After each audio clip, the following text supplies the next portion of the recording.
은혜와 축복의 새 아침입니다. 우리 기적의 아침, 미라클 모닝, 우리 아침 예배로 하나님 앞에 우리 함께 나가기를 원합니다. 오늘 우리가 살펴볼 말씀은 잠언의 9장 1절에서 6절까지의 부분을 좀 살펴보도록 하겠습니다. 최근 통계 조사에 보면 아직 인생의 길, 인생의 꿈, 이런 것들을 결정하지 못한 우리 MZ세대, 우리 젊은이들이 굉장히 많다는 이 통계들을 점점 접하게 됩니다. 그들이 왜 그렇게 고민을 하고 있을까? 왜 그들이, 당구질에 가장 똑똑하다고 하는 그들이 왜 자신의 앞길에 대해서 생각을 하지 않는 것일까? 아니, 너무 많이 생각이 있어서 오히려 길을 못 찾는 것일까? 아니면 생각을 해봐도 정답이 없는 세상이라 그런 것일까?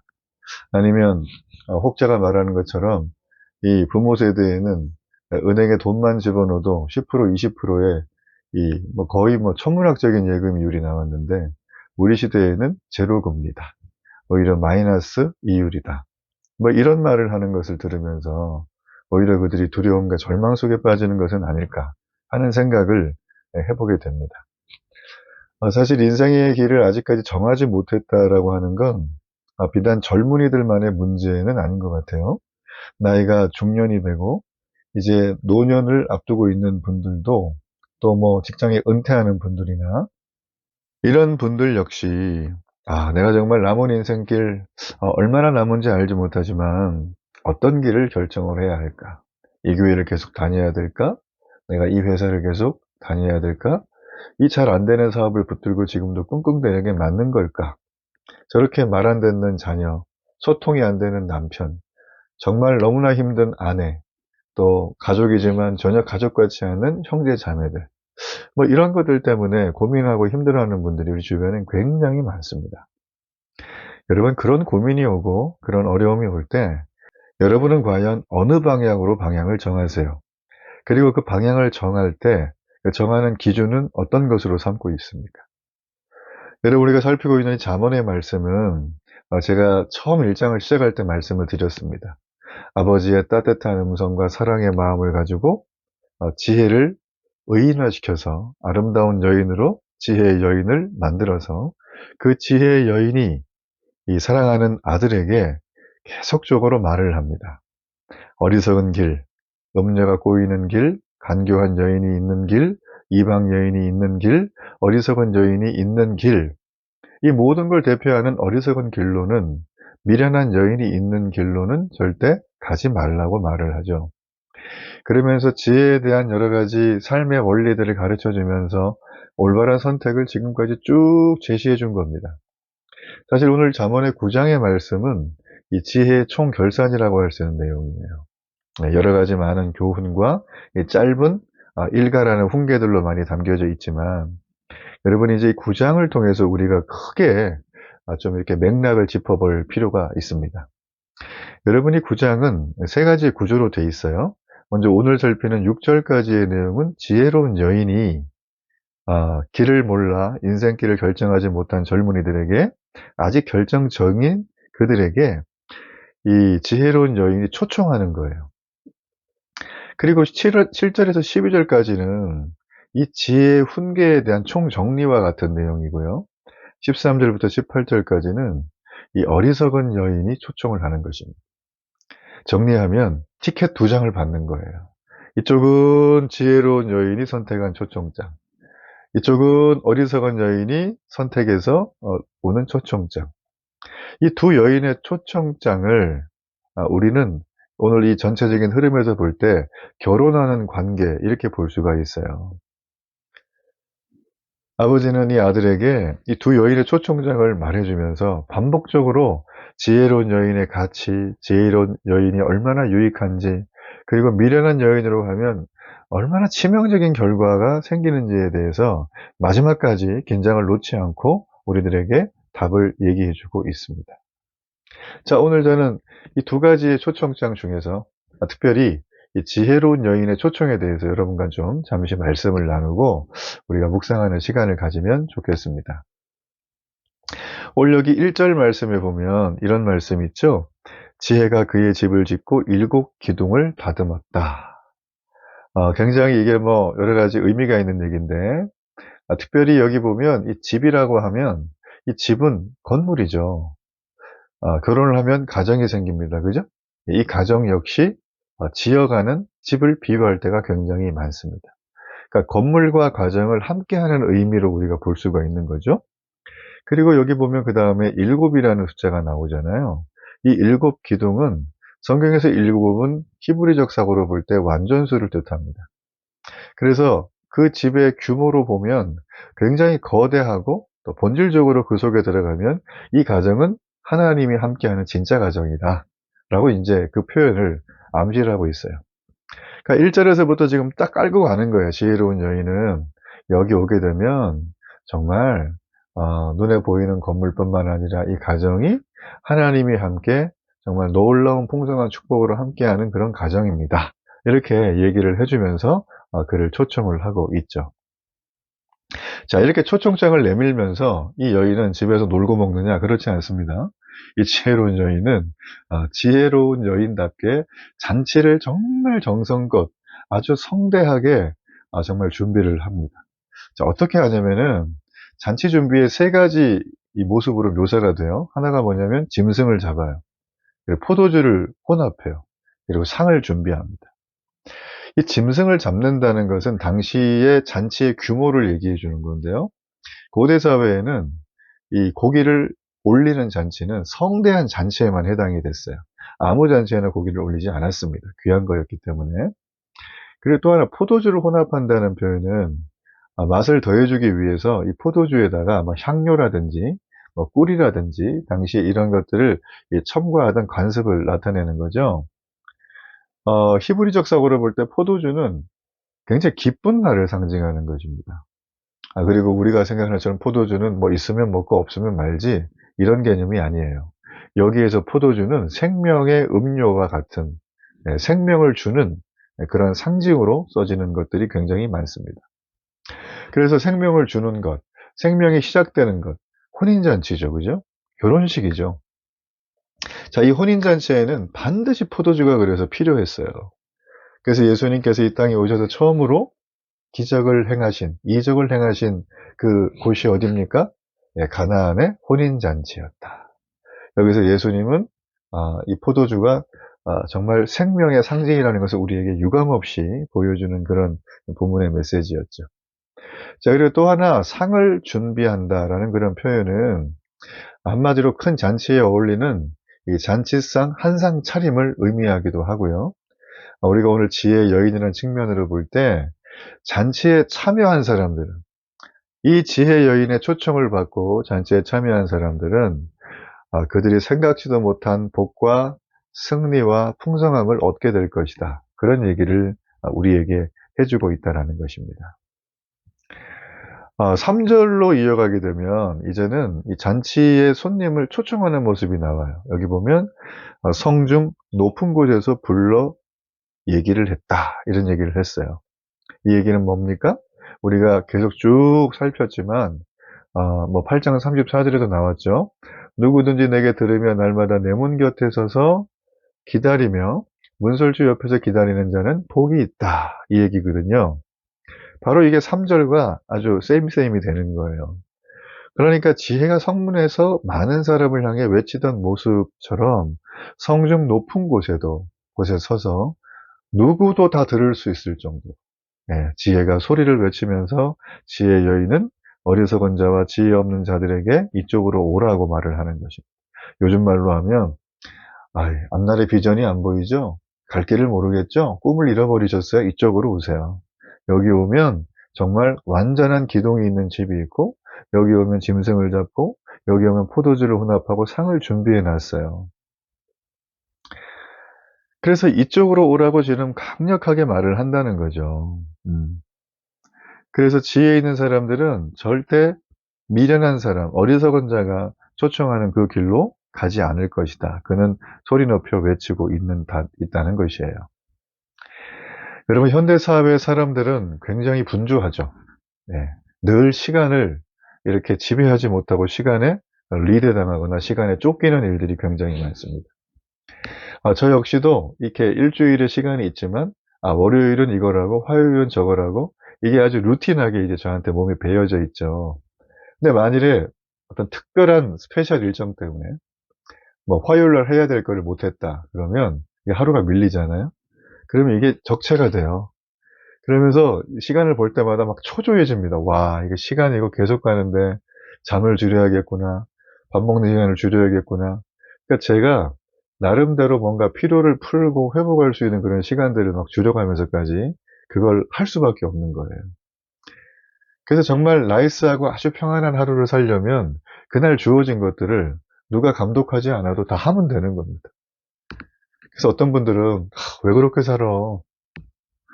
아니 뭐 그렇게 막 종종거리면서 아무도 알아주지도 않는데 그날 해야 될 일 다 하고 아니 언제 그렇게 살아가지고 이렇게 행복하게 살겠어요? 이런 말을 하거든요. 근데 여러분 모르는 소리예요. 그걸 해보신 분들은 알아요. 내가 세운 정말 남이 볼 때는 굉장히 하찮아 보이는 계획이지만 남이 아무도 인정 안 해주는 그런 계획이지만 이걸 그 시간에 하고 나면 내게 오는 세상에서 맛볼 수 없는 묘한 성취감이 있어요. 그리고 이 성취감이 쌓이면 자꾸 내게 승리의 누적된 현상이 나타나죠. 그러면서 내 마음속에 나도 모르는 용기와 담대함이 생깁니다. 이게 자신감과 연결이 되고 또 영적인 호연지기가 되면 우리의 삶 속에는 지금까지 보지 못했던 또 다른 세계를 볼 수 있는 영적인 시야가 팍 포텐이 터지는 거예요. 그러니까 우리 이런 삶을 살아가는 것이 사실 오늘 여기 의인화된 여인으로 표현된 지혜가 자기의 집에 잔치집을 벌여놓고 우리를 부르는 이유입니다. 이 여인이 지금 진수성찬을 차려놨죠. 이건 어떤 걸까요? 우리가 늘 마음속에 어떤 욕구와 갈망들이 있어요. 그죠? 그게 바로 진수성찬이라는 걸로 표현되어져 있는 것입니다.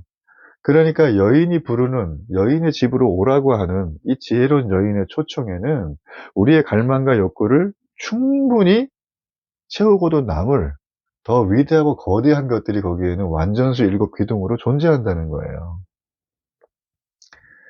우리를 지배하는 어떤 것들이 있죠. 예. 우리는 시간을 쓸 때 주로 내가 뭔가에 끌리는 그곳에다가 시간을 씁니다. 어려운 말로 하면 내가 이걸 너무 사랑하고 사랑하다 보니까 여기 이 대상에게 내가 헌신하고 그게 전혀 아깝지가 않는 거기에 사람들은 시간을 쓰게 되어져 있어요. 어떤 사람은 그게 뭐 자기 취미 생활일 수도 있고요. 어떤 사람은 그게 돈일 수도 있습니다. 어떤 사람은 그게 지위일 수가 있어요. 근데 너무나 고약한 건 이 돈과 지위를 딱 콜라보 해가지고 만난 상태에서 이 돈과 지위를 너무나 내가 궁극적인 사랑과 헌신의 대상으로 삼게 되면 우리는 일 중독이라는 결과를 얻게 됩니다. 워커홀릭이 되는 거예요. 일 중독에서 벗어날 수가 없습니다. 돈과 지위를 지나치게 내 마음의 사랑과 헌신의 대상으로 여기니.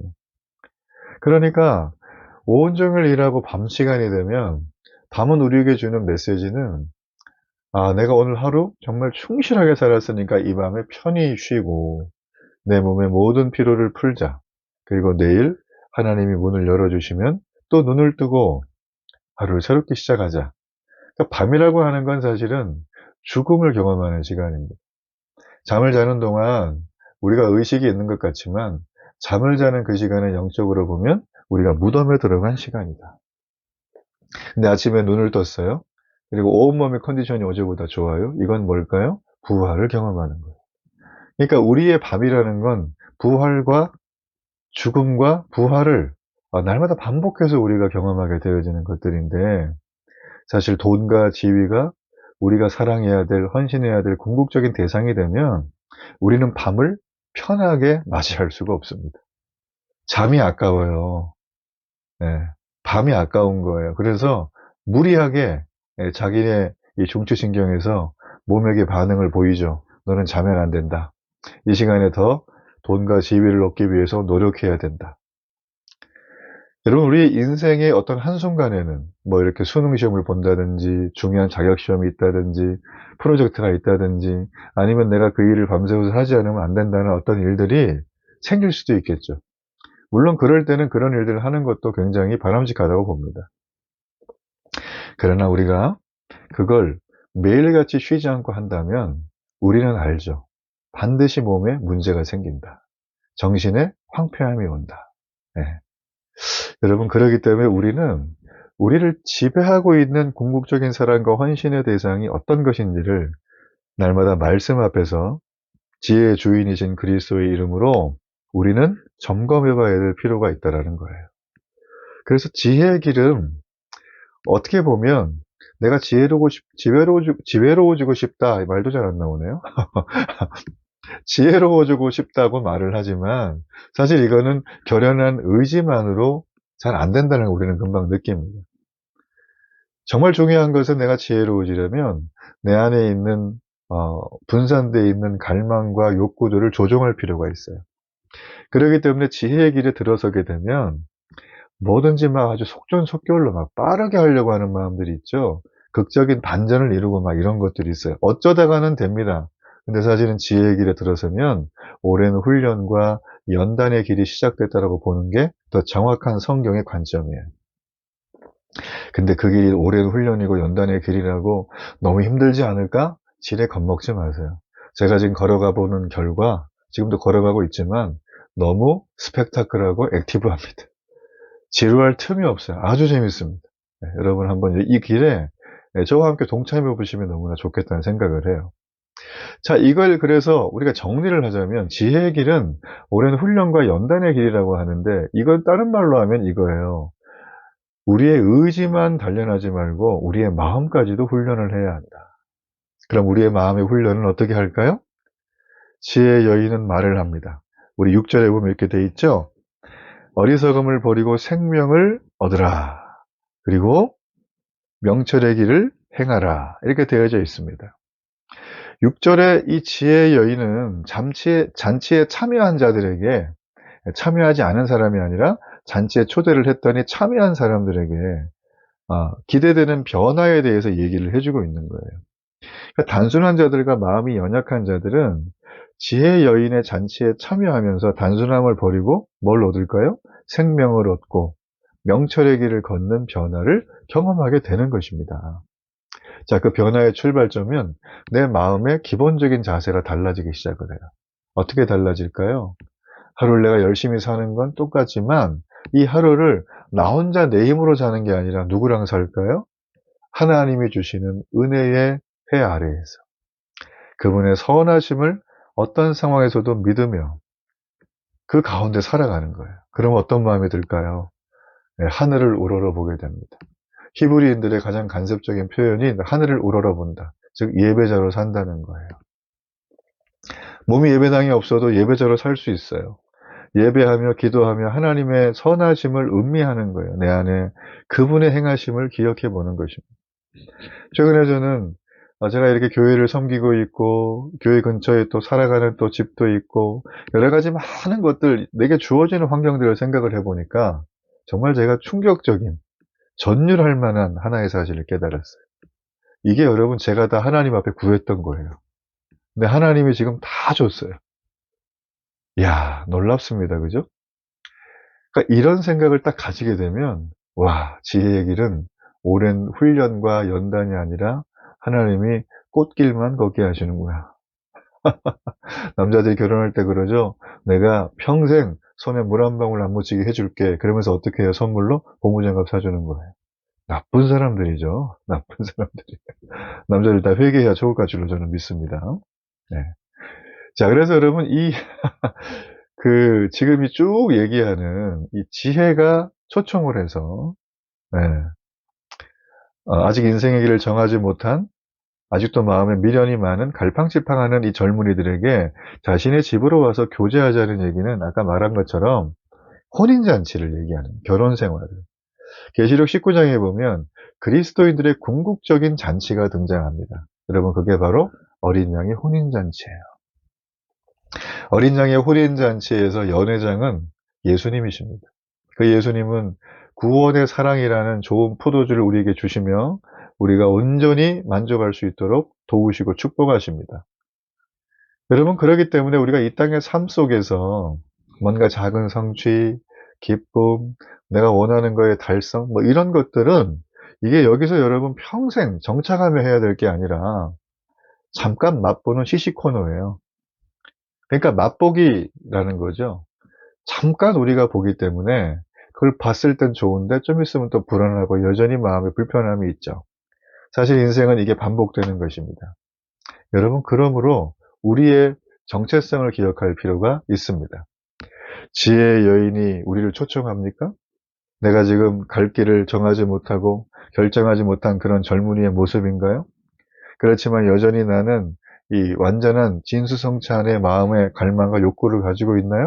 근데 이게 내 힘으로 해보니까 반드시 한계가 느껴지나요? 돈과 지위를 얻기 위해서 내가 이걸 궁극적으로 사랑하고 헌신해 봤더니 이 워커홀릭이라는 병을 얻을 수밖에 없었나요? 여러분, 그렇다면 우리에게 기회가 온 거예요. 인간의 한계, 나의 한계는 절대자, 초월자를 만날 수 있는 축복의 통로입니다. 그 축복의 통로가 우리에게 임할 때 우리는 그 길을 걸어갈 수가 있는 거예요. 12년 혈류병을 앓았던 여인이 다른 사람들은 예수님 말씀도 듣고 손으로 안수기도 받고 그러면 나았다고 막 그랬는데 이 여인은 어떻게 하냐면 너무 간절하니까 그냥 예수님 눈 안 마주쳐도 되고요. 예수님 옷자락만 제가 손만 대도 내가 그냥 다 나을 것 같아요. 그의 간절하고 절박한 믿음이 그를 살리는 거거든요. 여러분, 그러므로 우리 안에 오는 시련과 역경과 인생의 고난은 저주가 아닙니다. 여러분 잘못 때문에 온 것도 아니에요. 그건 뭘까요? 우리의 영원한 연회장이신 우리의 신랑 되신 구원의 사랑이신 좋은 포도주를 들고 있는 예수 그리스도를 만나기 위한 축복의 통로다. 전 여러분들이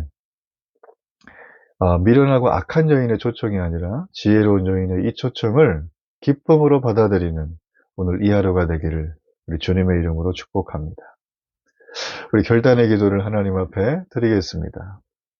사랑하는 하나님, 내 영혼의 신랑 되시는 예수님, 그동안 그 주님과 함께 신혼살림을 잘 살아왔음에도 불구하고 그릇되고 잘못된 내가 사랑하고 헌신하는 대상을 바꿔가며 그릇된 결정을 내린 적이 너무나 많았습니다. 돌이켜보면 방법을 몰라서라기보다 내 마음의 빈곤의 결과였음을 고백합니다. 오늘 이 시간 성령께서 마음에 임하사 다시금 신랑 되신 예수 그리스도의 뜨거운 사랑과 아버지 하나님의 놀라운 지혜의 초청에 반응하며 기뻐하는 이 하루가 되게 하여 주옵소서. 예수님의 이름으로 기도합니다. 아멘.